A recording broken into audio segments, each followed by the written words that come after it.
Welcome to Ranger Reviews, a web series where we normally look at episodes of the TV show Power Rangers, then discuss them. This time, however, I wanted to talk about all the cool behind-the-scenes things that went on with Turbo, a Power Rangers movie. Let's get into it. This movie was actually originally titled Power Rangers: Race to the Volcano. There are actually several drafts of the original script out there that show that a lot of the story was pretty much the same as what was delivered. However, there are things added that were cut, such as an island party scene which involved Lieutenant Stone getting roped into this foreign party world with people dressed very racistly from all over the world. And this scene was actually shot for the movie, but it was cut for time. Speaking of which, the original film was allegedly up to 3 hours long during its first cut. There were storylines that were then just dropped, like how Adam finds a mermaid named Mandika who would have assisted the Rangers on their journey. She would have saved Kimberly from Divatox's ship, which explains how Kimberly just shows up on the beach at that one point. Other cutscenes involve Tommy and Kat fighting off a crocodile with a goddamn flamethrower while searching for Larigo, which explains that one still that was on the back of the VHS back in the day. As a kid, I was always very confused about this image. From Johnny Young Bosch himself, he said that there was actually a scene where Tanya and Adam did an underwater battle in their Zeo powers, scripted to fight against Divatox's minions,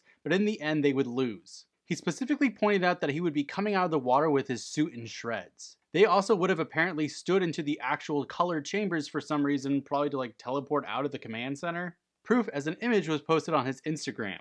So apparently the Zeo powers are hydrophobic. One of the biggest rumors that to this day, I don't know is true or not, is in regards to Billy being in the movie. There are those in the fandom that say the movie was originally intended to have the turbo powers explained better via Billy, and he would then just convert the Zeo crystals into the turbomorphers, but they had to rewrite a bunch of stuff when David Yost walked off the set. He did say in an interview in 1996 that he was preparing to film the Zeo movie, which leads to the idea that he may have actually begun filming something for the Turbo movie, but we have zero idea how critical it would have been to the film, if at all. We don't even know if they plan on keeping Billy in Turbo at that point, since literally everything else changed in the first 3 episodes of Turbo. Thanks to longtime Power Rangers writer and producer Jackie Marchand, we also have a lot more cool information about this film now. For instance, we knew that Divatox's original name was Derivia, thanks to the scripts for the original concept of the film, but we had no idea her original concept art was so different. She seems a lot more bony, I guess. She is still seeking Malagor though as a character. Speaking of whom, Malagor looks very, very different in his concept art. We end up with what I would still call a pretty impressive suit for Malagor,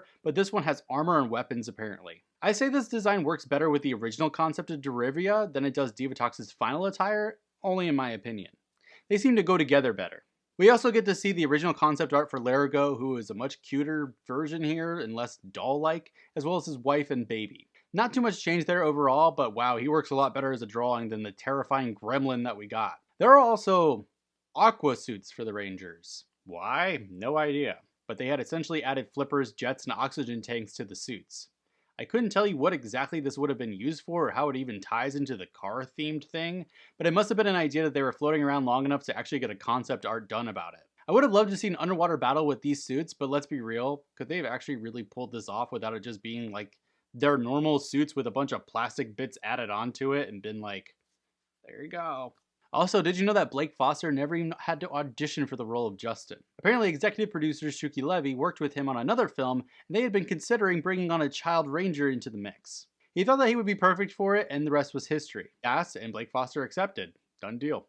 Lastly, they offered Austin St. John to do the film from Zeo, but Amy Jo Johnson actually came back as a favor to Shuki Levy, who she had worked with on other films as well as the show, including the film Susie Q. There's also this talk out there that she had a 2-movie deal with Saban that she signed when the first film in 1995 happened, but I find it hard to believe that that's actually the truth because it's not like they were trying to find a way to shoehorn in Aisha. So there you have it. I feel like I got most of the cool behind the scenes stuff that happened for this movie, but there may be more out there that I didn't find in my research or potentially just totally forgot about. If you have any other cool information, leave it in the comments down below. Next time we begin our regularly scheduled program with the first episode proper of Season 5 of the show, Power Rangers Turbo. But until then, may the power protect you.